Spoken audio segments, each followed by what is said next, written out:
What's going on, y'all? Welcome back to another episode of the Orlando Magic Rebuild. I am Pee Wee the Plug, 1/4 through the wire, the number one Knicks fan in the world, and we are back. What episode is this? Is this episode 13? I think this is episode 13. We get to that point where I'm not even remembering the episodes anymore. But here we are with a 6th seed in the Eastern Conference. We're the 15th best team in NBA power rank right there. You see us. So we out here thriving and sliding. We got team chemistry to 78%. We are 22-19, 5-game winning streak. We're rocking and we rolling. I want to tell y'all this though. After the last episode, I took some time to just look around at the team and look around at different things. And one of the things I did want to point out to y'all is that we do have Mo Bamba relations up to a content. Y'all know he was unhappy. He was frustrated. He had a lot of shit that he was saying.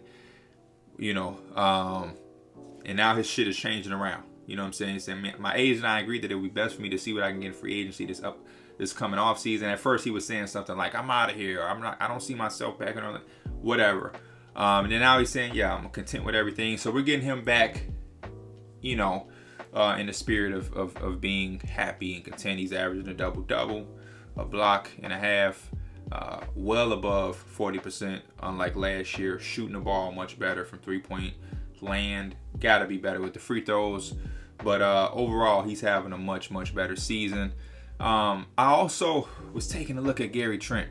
And I adjusted his salary as I promised, because I did feel like we stole him for cheap from the Raptors. I don't think realistically in any situation the Raptors wouldn't bring him back. But if they were not to bring him back, and in real life it wouldn't be over $8 million. So I gave him what he's projected to make in real life, which is around more than $15 million a year. So we got him up to 16 this year, and I think I made the last year the deal around 18 million. We got Kuminga jumping up at 80. Everybody's happy. Everybody on the roster is up in spirits and doing their thing. Moses Brown, he's happy. His arrow ain't up yet because he's new to the team. And Mo Bamba, we just got him from being unhappy, so we'll see green in a upward direction and pretty soon when it comes to him. Now, the thing that I did explore and that I did play with, I want y'all to see this, and I want y'all to express, because I'm not going to do it this episode. I want y'all to express in the comments how y'all feel about this potential trade. So I searched around, because like I said, Gary Trent Jr. is not a bad player at all. But as far as the team that we're putting together and that I'm seeing, if he's not getting a certain amount of shot attempts or a certain amount of looks, he's not productive. And the type of team we have, especially now with Terry Rozier, he's probably not going to always have 15 shots per game. We have the type of team with Terry Rozier, for the most part, is pretty much our guy. And then everybody else kind of falls in line. And if Jonathan Isaac is rolling, then we roll with him. If Mo Bamba is having a game, we let him do his thing. If Cole Anthony, Hampton, Chumo, Kiki, Kuminga, it's kind of Terry Rozier, and everybody else kind of get in where they fit in. You have those games every once in a while where Jonathan Isaac is leading us and scoring with 30. Kuminga had 30. Gary Trent had a couple 28, 29-point games. But for the most part, Terry Rozier is always one of our top leading scorers and kind of sets the tempo for the team as we go. So he's our number one guy. And Gary Trent Jr., like I mentioned in the last episode, when he hasn't really had those games we saw from him early in the season when he was the number one option. And for us to be paying him the money that we're paying and a certain expectation, it's just coming up short. So now what I have right here is a trade that I potentially briefly talked about last episode of a guy that I was eyeing, which is Malcolm Brogdon. I see that the Pacers are terrible. And what I did after last episode, after talking about this, I was like, let me look around the league and see if there's any teams that are significantly out of the race that have somebody we could potentially try to get, because it just would make sense for the team to trade them. It's not a lot of teams out there. The Wizards aren't really that good, but they have Cade and they're pushing towards something. So, and I don't even think we have the package or price point for a Bradley Beal level player. The Lakers are struggling because Anthony Davis is hurt, but again, who am I going to take from them? LeBron or Anthony Davis? No. Then the Eastern Conference is so tight. It looks like everybody has a chance except like the Pacers and another team. But the Pacers are one of the teams that are at the bottom that seem to be out of it, that makes sense to trade with, and they actually have a guy that we want, and Malcolm Brogdon. Obviously, why they are including Caris LeVert in this trade so willingly and easily, I don't know. But I'm obviously not going to take advantage of them in that way. Al Horford, I'm going to keep, because we got him to let the $27 million come off the books. Now we make it just a straight up trade. Everybody's happy. But Malcolm Brogdon is obviously the better player from an overall perspective and from the stars and production level. He's been a much better player. Significantly. Not nothing extremely. It isn't like Malcolm Brogdon is this perennial all-star and Gary Trent Jr. is just this 23-year-old who's having a solid season. They're around the same points. It's just that he's a better all-around player, which we understand. So now this is the part where I'm leaving it in the hands for y'all to judge. They wanted Cole Anthony. It seemed like they have some interest in Cole Anthony, rightfully so, because they're going to be giving up their starting point guard. But I have something I'm going to do for them if we make this trade, which I'm telling y'all now, I'm leaning towards making a trade. I wouldn't be surprised if I made this trade now and just said F it and didn't even ask for feedback. But I'm trying to spice it up. So there's Moses Moody. And then hear me out. We have a pick. Nobody's getting this pick from this year because I don't know. It's our only pick. But this 2023, we have 4 picks. We have a top 5 protected pick from the Bulls, which I'm not giving up. Then we also have our own pick, which if we continue to play and build the way we're playing, it won't be some high lottery pick. But even so, I might lottery protect it just in case we potentially have some, you can never escape injuries. And if we barely miss the play, you just never know. So I can make this lottery protected, or I could just say they don't get a first round pick at all and just get them a second round pick unprotected with Moses Moody. Moses Moody is no slouch. He just hasn't had early on in his first season a lot of opportunity. But Moses Moody, let's not forget, was the 12th overall pick. He's a 76 overall, which means he's progressing already with just 7 minutes per game. So he's already progressing well without even getting proper opportunity. He just started getting minuscule minutes and opportunity. But this is the thing where I say they don't need a first round pick, is because Malcolm Brogdon is making $21 million a year. He has 2 years left on his deal. They're not winning. They suck. They're not good at all. They're one of the worst teams in the East. And this is also what Malcolm Brogdon has to say. He tells them, I'm going to test my value in free agency in the free agent market this coming off season. Make your plans accordingly. So that sounds like a guy that basically says, listen, with all due respect, when the free agency comes around, I'm going to opt out in free agency, and I'm probably going to leave and go get a bag and hoop somewhere else. So y'all plan accordingly. Like, if y'all need to trade me to get the value or get some value or get something in return, I advise y'all to do that because I'm going.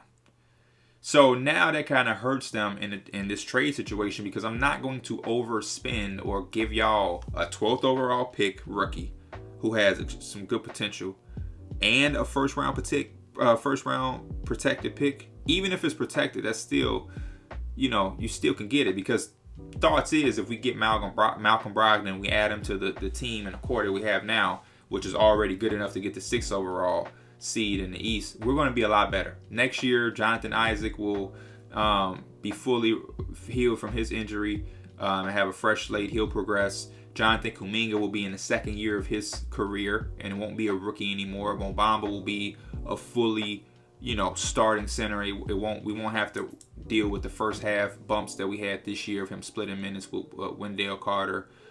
Cole Anthony Hampton, they're a year older with experience and probably going to have playoff experience. We're going to be a much better team. So you're probably it's a guaranteed first round pick even if we protect it, because it's going to be probably, in the teens or in the 20s, and you're going to get a free first round pick. So it's like I'm giving you Gary Trent, who isn't a slouch himself. Gary Trent Jr. he's a 17-point scorer. Let's not get it confused. He's a 17%. He's a 17-point scorer. He doesn't do a lot of other shit, which is what we talked about. But he's also 23 years old. He has a fairly cheaper contract than Malcolm Brogdon. 85% from the free throw line, 36% from three. Was shooting 40% from both. But he's had these down moments since Rozier's came. This is the best year of his career, without a doubt. So you get him, you add him with Karis LeVert. After I make the trade, I'm going to change Karis LeVert's position to point guard. Hopefully it doesn't make his rating significantly go down. I'm going to hope not. Let him be the point guard. Let Gary Trent Jr. be the shooting guard. There's a small forward. One of them is the power forward. The other is the center. And then they would have, Moses Moody to be the backup shooting guard. Then your depth chart would look like Karis LeVert, Aaron Holiday, Reggie Jackson. Then you have Gary Trent Jr., Jeremy Lamb, who will leave after this year probably, and then Moses Moody, who, as soon as you get Moses Moody, he's going to be better than Jeremy Lamb. He's going to be a 76. Boom. You still have T.J. Warren, whatever y'all want to do with these other players. Whatever, we have T.J. Warren, Josh Hart, Isaiah Jackson from Kentucky, Sabonis, and then Turner, Badazzi. So, and then you get a second round pick, right? So then for us, like I said, we get a guy who isn't just scoring. You know what I mean? Malcolm Brogdon is a very, very, very good, well-rounded player. He doesn't score as much as Gary Trent Jr., only at 14, but he rebounds the ball good enough at 6 rebounds per game. He's 7 assists a game. Defensively, the steals aren't there, but we know defensively he's very solid. 6'5", good size to play point, shooting guard, switch, positionless basketball, 45% from field. Definitely capable of being a 40% three-point shooter and then a 90% free throw shooter. So, this is a guy that's going to come in, 29-year-old vet type guy, stand-up dude, come in and help us get to what we're trying to get to. And I actually think that there's nothing for me to discuss. I think this is the trade I should pull off. It's hard to pull off this trade during a 5-game winning streak, I will say. Maybe I don't make it right now, but I'm almost sure that this is the exact trade I want to make. Team chemistry is almost at 80. I know as soon as you make a trade, it kind of hurts the chemistry. And we did a very, very good job of raising that. We grinded to get that chemistry up. Because after we made the trade to get Rozier, we had to make another trade to get rid of Markelle. That really hurt our chemistry. But these winning streaks and us being a 6th seed and all of this winning has allowed us to ramp it back up. So I would like to touch 80 and then maybe make this trade, and it'll probably knock us down to 72, 73, hopefully nothing too crazy. And then try to build it back up, because we are going to be a much better team. All we're doing is swapping out shooting guard for shooting guard, and we're giving them an extra player, which then opens up more minutes for somebody else to get into the mix, potentially. More minutes for RJ Hampton or Cole Anthony or whatever. But yeah, this is the trade that we're probably going to make and be looking to make. Hopefully nothing happens to Malcolm Brogdon or Gary Trent Jr. I do want to simulate this game and just see how long this winning streak can be before, it's just tough you don't make a trade like that, on a 5-game winning streak in the midst of this. So I'm not hoping that we lose, but I just definitely want to see how long the streak can go. And the streak just ended. We just lost by 25. And of course, Gary Trent Jr. has 7 points. Again, because he only had 6 shots. And we got our ass beat by a team that I think, we're around the same. But that does knock us down to this.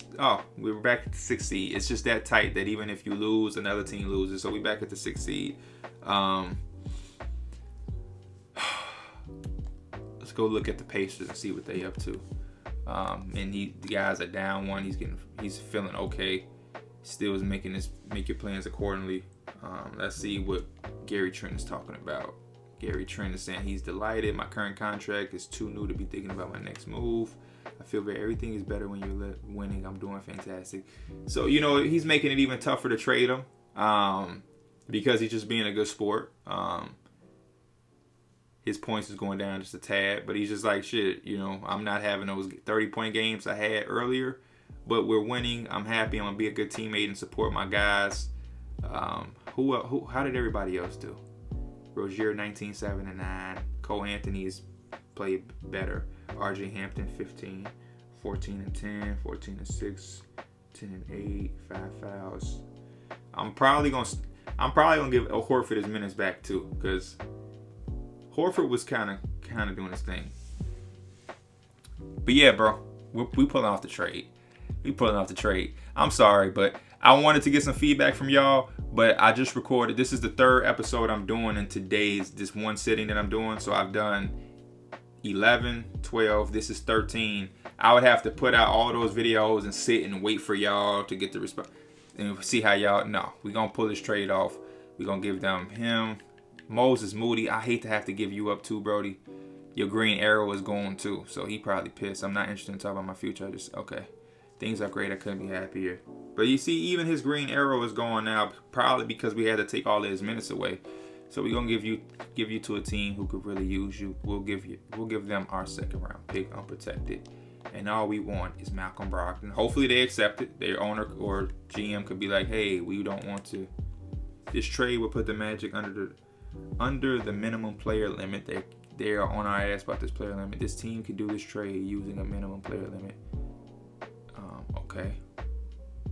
No, let's not do it. Let's see if the Pacers have a player who can just be filler and come and just use that roster spot, because I do not want to have to sign another guy. It don't look like they do. Thomas Welsh, is this the guy from UCLA? Yep, I remember him. I would take him, but these 2 dudes are on 2-way deals, so I can't trade for them. He's content with how things is going. I don't want these dudes because they got red arrows. I don't even want them to bring in all that negative energy to my team. So we'll just make the trade and sign somebody. They've agreed. So, and yeah, it knocked us down from around 78 to 71%, which is still above 70, which was where I like to hover. And Brogdon immediately comes to the team and has a green arrow. Immediately. He was just 81 with a -1 going down in the red direction. Now he comes and he's 82 with the green arrow going up. Perfect. I want to see what happens if we make him a shooting guard. He goes up. Confirm. Still going to go and edit him and make sure that his secondary position is point guard. What jersey number are you? 7. Cool. Got the same number. And we are rocking and we rolling. That's a big trade. I'm excited, y'all. I'm excited. I'm trying to hold in my excitement. I'm really happy with that trade. I really feel like that trade is going to help us a lot. He goes down when you make him He goes down.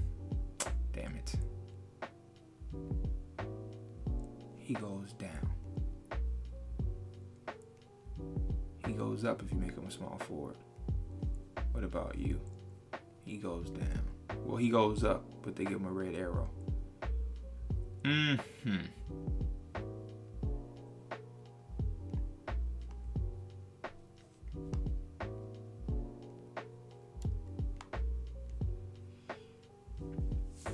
Okay, so